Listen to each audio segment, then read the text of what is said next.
Hello, hi, and welcome to yet another episode of UJtv. My name is Lovejoy, and I'll be your host for today. But I will not be alone. Today, joining me is Kyle.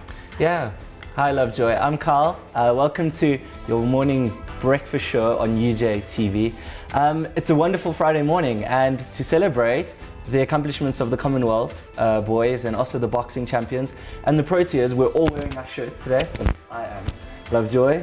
Today on the show, we'll be having a whole lot of cool things like celeb updates and techno feature. And not to forget, tomorrow is Women's Day. So it does not mean that women must lounge around and just sit on their backs. It means that women back in the day took a march in 1956 in order to fight for their rights. So women out there, I hope this motivates you to do something good with your life. Yeah. Some other things that we can look forward to is you've got a really good interview with someone on some tech features later. Yes. And we also have some things that are trending. So that seems really exciting. It was also Science Week this week. I'm not much of a nerd when it comes to science, so I didn't really celebrate as per se. But yeah, I thought it was a really good week, especially we made it through to Friday. And 702 Walk the Talk was last week as well. I'm just trying to think of some of the things that really caught my mind this last week. Last week, Walk to Freedom, the 702 Walk the Talk. We've got some exciting news about it, or at least a report on it. Let's see what I have to say.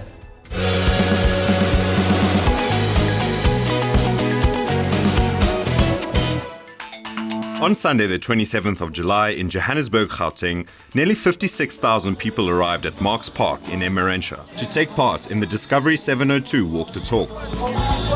2014 marks the 20th anniversary of democracy in South Africa, and to commemorate this monumental achievement, the race distance was extended to 20 kilometers. The event has grown into the largest mass participation walk of its kind. The walk has passed iconic landmarks such as UJ, the Nelson Mandela Bridge and Constitution Hill. The Discovery 702 Walk the Talk is an event for the whole family, especially the dogs. Hundreds of happy hounds bounded alongside their families, joining in on the celebrations of 20 years of democracy. Of course, not everyone wants to walk all the way. The walk moved through Braamfontein, Auckland Park, Emmarentia and Melville.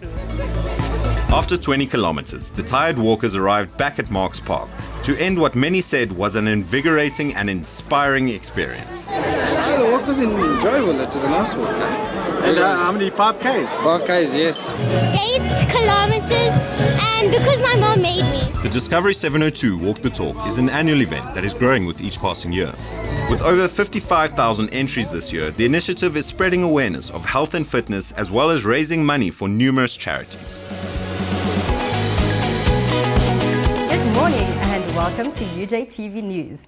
I'm Janice Griever, here to keep you updated with the latest news. For those of you who didn't actually feel the earthquake like I did, you probably saw the posts all over Facebook and Twitter. On Tuesday, the 5th of August, South Africa experienced an earthquake registering a magnitude of 5.5 on the Richter scale. The earthquake epicenter was in my hometown of Klerksdorp. It was, however, felt all the way from Cape Town right up to Botswana. 17 people were injured in the earthquake and 1 fatality has unfortunately been reported. This is the largest earthquake to shake South Africa since 1969, when a magnitude 6.9 struck the Western Cape. Boy, am I glad I wasn't alive to experience that. On a lighter note, Ilanga 2, the prototype solar energy vehicle of UJ's energy movement team, was unveiled on Tuesday, the 5th of August. According to the UJ team's spokesperson and project manager, Warren Herter, this solar car is one of the most advanced solar vehicles developed by UJ students and industry partners to date. The UJ Solar Car is the flagship project of the UJ Energy Movement and promotes the study of alternative energy management and engineering. Ilanga 2 will race in the Sasol Solar Challenge later this month. We wish him all the best for that. 4 of our own University of Johannesburg students have won the International 2014 Discovery IT Graduate Hackathon First Prize. An innovative Android mobile app is what won the Health Ninjas international acclaim. Health Ninjas comprises of Michael Wright, Egbert van der Westhuizen, Lawrence Badenhorst and Martin Trollop. All members of the team are computer science and software engineering students. And now in sports, our soccer boys played against the Madibas from PE on the 28th of July. I will now leave you with a clip from the game.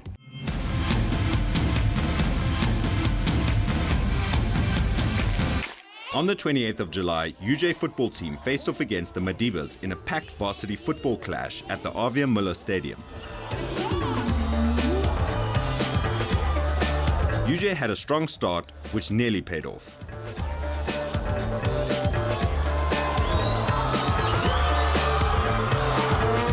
Enthusiastic supporters cheered their UJ team on.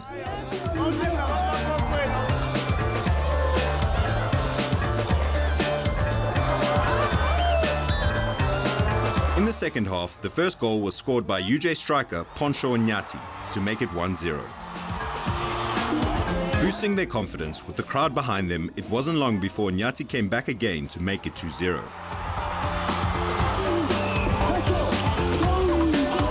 Tsepotsolo did well to beat the keeper and seal the victory for UJ.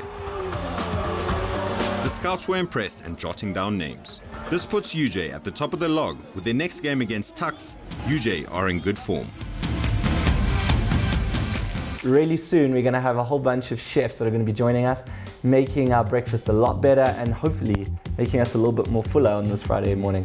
As for now, we have an exciting feature on something that's going to keep us a little bit young and fit. It's going to help us to keep in shape with the weekend coming and more importantly with the summer coming. So take some tips and watch this video.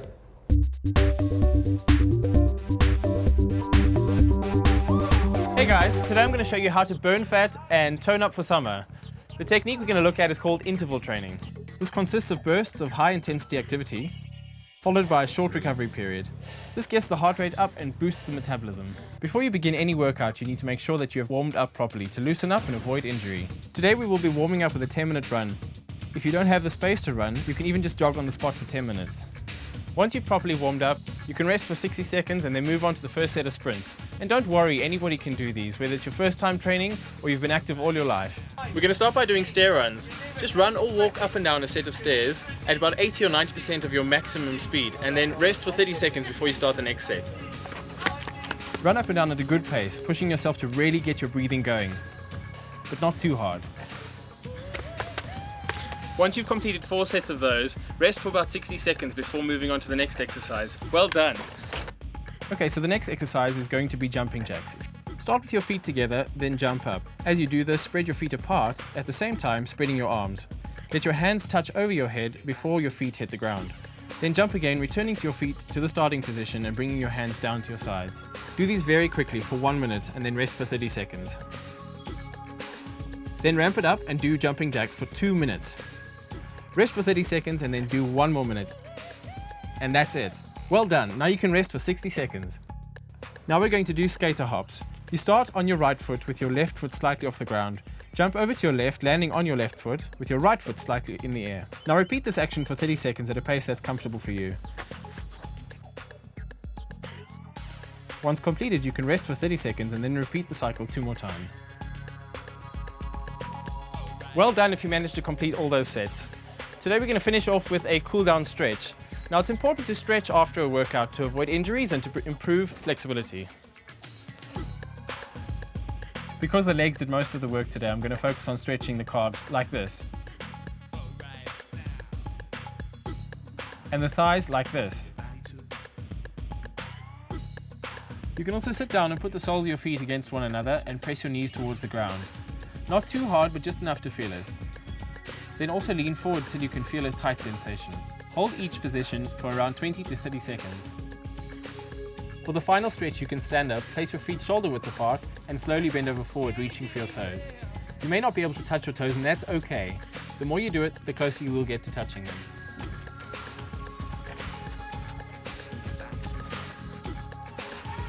Although it's important to work hard during interval training, be sure to know your personal limits to avoid injury.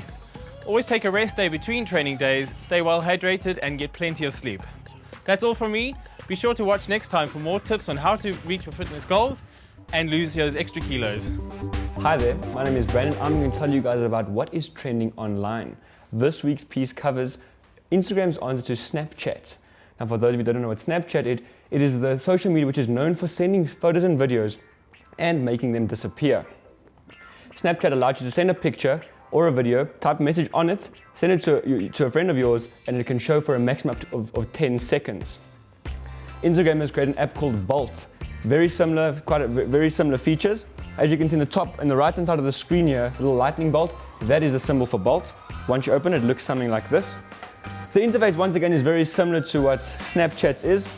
However, a few differences. Basically what you do is, you've got your selfie setup here. I've got a friend of mine named Gray, I'm going to send him one. So what I can do is I can press the T over there. That's where you type messages. Let's type something to the lines of UJtv. I think that's in order for this one, don't you?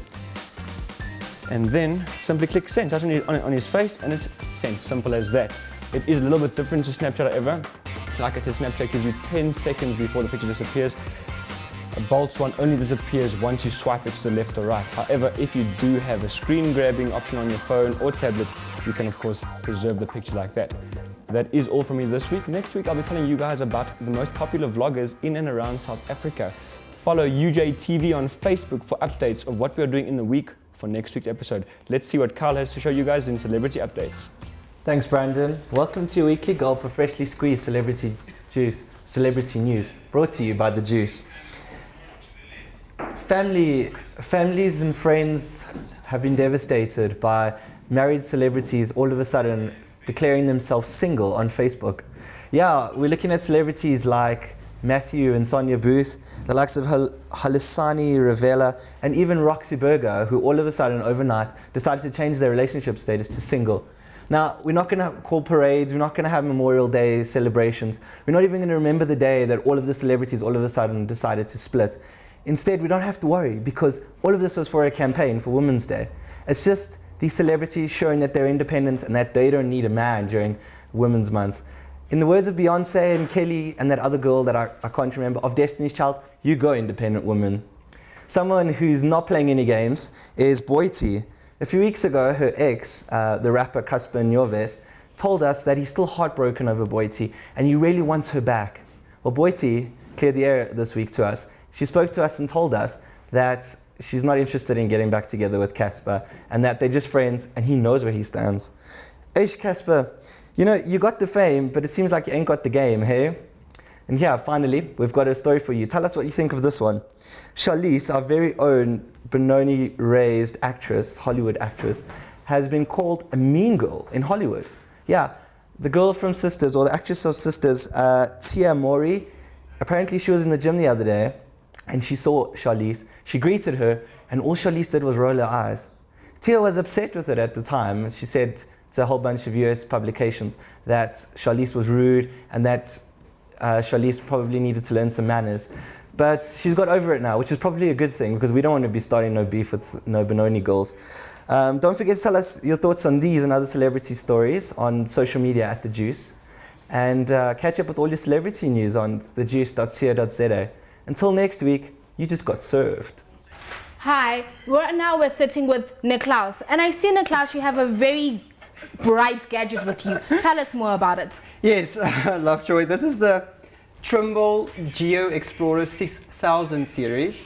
It's basically just a very advanced GPS.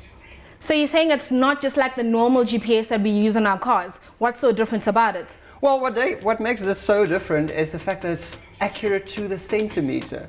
So unlike your GPSs in your cars, which is not that accurate, this one is very accurate and you can pinpoint exact locations with it.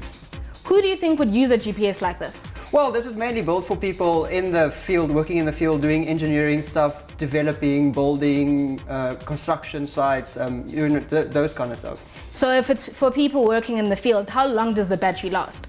Well, the battery is supposed to last 8 hours, which is your normal working day. But if it happens that your battery runs out, you can have an extra battery on hand. And what's cool about this is that you can actually swap the batteries without letting the device shut down. So you won't lose any data or anything that you were doing on the device. That's very cool. So with it being so advanced and so accurate, how much do you think it would cost? Well, the price is obviously also a bit advanced. You'd pay 25,000 Rand for this. 25, so I'm guessing it's not just for engineering students, it's for people who are working. Yeah, people who are working. You'd definitely be using this in a professional career. That's a very good gadget. So I'm guessing maybe for engineering students that are working when they graduate, they'll be using the instrument. So right now, up next is the engineering boys who took place in the Cecil Solar Challenge 2 years ago. And we're going to see a whole lot of what they did, and it's a whole lot of series. So let's check out Fuel Duel. Next time on Fuel Duel. The Sasol Solar Challenge gets underway with the team setting off from CSIR. At the moment, the panic is setting in, overseeing the excitement completely. Team Solar worries about bumps in the road. There's a lot of vibration on the car and something doesn't sound right. I'm worried something's going to vibrate loose.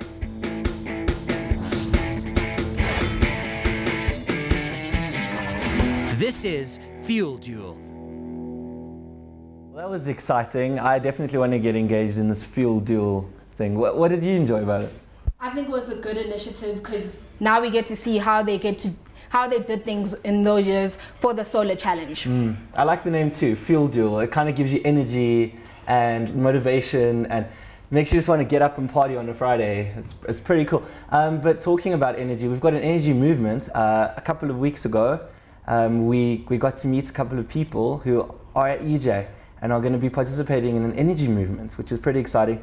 They'll be participating in a race next September, and we wish them best of luck. But in the meantime, get some clued up.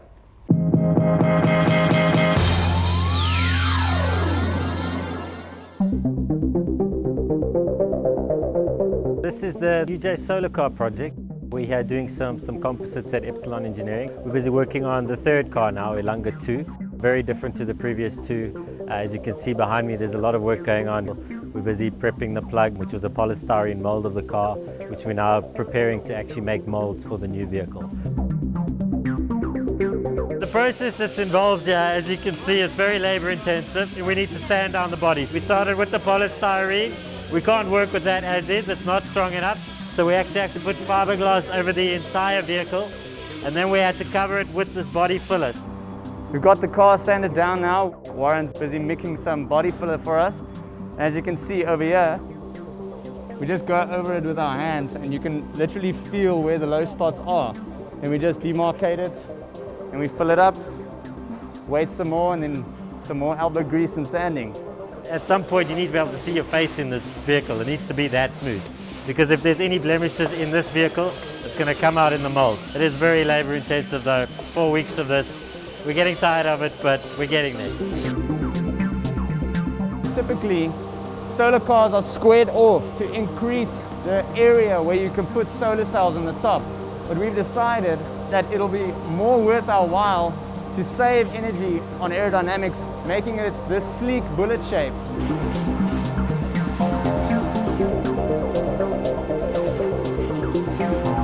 As you can see, the vehicle is quite small. And that's all thanks to the fact that we got space-grade cells that we're competing with. Normally teams are granted 6 square meters when they use commercial cells, but since we're using space-grade cells, the 3 square meters we're limited to allows us to make the smallest vehicle that's ever competed. Still a lot of work to do though.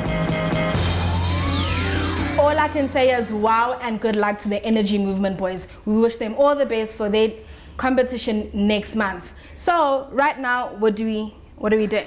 We're gonna go on Facebook after this because I need to catch up on my stream. But if you wanna follow us, actually please don't think about it. Do it.